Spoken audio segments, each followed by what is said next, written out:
त्याच्यासाठी फवारण्या खूप लागतात आणि खर्च वाढत चालतो. बरोबर. आता ह्या सीझनमध्ये कांद्याचे 300 पिशव्या कोणी काढतं असं मला वाटत नाही. बरोबर.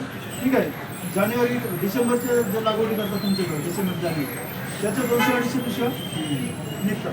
पण ह्या सीझनमध्ये सुद्धा आपल्या चाकणपट्ट्यामध्ये ओतूरपट्ट्यामध्ये जे आत्ताच्या लागवडी आहे ते 200 पिशव्याच्या खाली कुणीच नाही.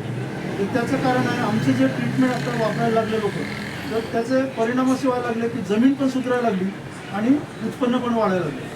ह्या खताचे डोसेस आहेत किंवा आपल्या फवारण्या आहेत ह्या टोटल ऑर्गॅनिकमध्ये केमिकल नाही असं नाही, आम्ही देतो पण लागेल तिथं आवश्यकता असेल तिथं. आता कोरोजनच्या ठिकाणी आपलं मिन्सो म्हणून औषध आहे, 2 जीन्स आहेत त्याच्यामध्ये, बीटी जीन्स आहेत, ते दुगणं काम करतो.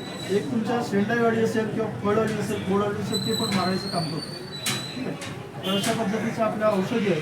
आता आपण रासायनिक खताच्या ऐवजी आपण सेंद्रिय खतामध्ये खूप चांगल्या पद्धतीची क्वालिटी मेंटेन करतो आणि 33 देशामध्ये आपलं अन्नपूर्णा जो खत आहे ते 33 देशामध्ये एक्सपोर्ट केलं जातं. तर अन्नपूर्णाच्या 2 बॅगा एकरी, त्याच्यानंतर भूमी संजीवनीची बॅग आहे. भूमी संजीवनीमध्ये सेकंडरी न्यूट्रियन्स आणि मायक्रो न्यूट्रियन्स. तर सेकंडरीमध्ये कॅल्शियम, मॅग्नेशियम, सल्फर आणि झिंक, फेरस, बोरान आणि त्याच्यात बॅक्टेरिया दिलेले आहेत आपण व्याम नावाचे, ते ॲड केलेले आहे. भूमी संजीवनी 25 किलो.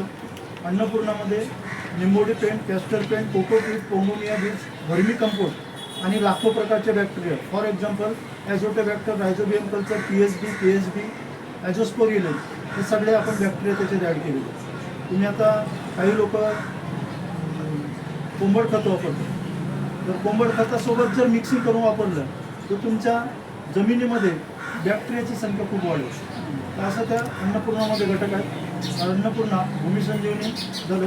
त्याच्यानंतर DAP आपण वापरतो 18 जडी, त्याच्याऐवजी आपण ग्रीन फॉस्फरस नावाने प्रोडक्ट आणलेलं.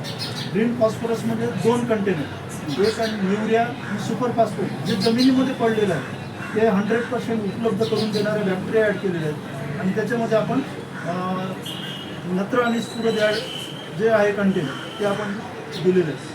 तर ते 30 किलोची बॅग आहे, ती एक बॅग वापरायची आहे. त्याच्यानंतर ग्रीन पोटॅश नावाने आहे. ग्रीन पोटॅशमध्ये KMB बॅक्टेरिया दिलेले आहेत. तर KMB बॅक्टेरिया काय करणार, तुमच्या जमिनीतलं जो पोटॅश पडलेला आहे तो 100% अवेलेबल करणार आणि स्वतः 33% पोटॅश उपलब्ध करणार. ठीक आहे. तर 2 प्रकारचे आपण कंटेंट प्रत्येक याच्यामध्ये दिलेले आहेत. तर रिझल्ट खूप चांगले मिळतात आणि ऑलरेडी शेतकरी वापरतात. तुमच्या एरियामध्ये तुम्ही पहिल्यांदाच याचा प्रयोग करणार आहे तर प्रत्येक शेतकऱ्याला आता भेटलं, तुमच्याकडे 4 एकर कांदा आहे, नो प्रॉब्लेम. तुम्ही 3 एकराला तुमची ट्रीटमेंट चालू द्या, फक्त 1 एकराला आमची ट्रीटमेंट वापरा.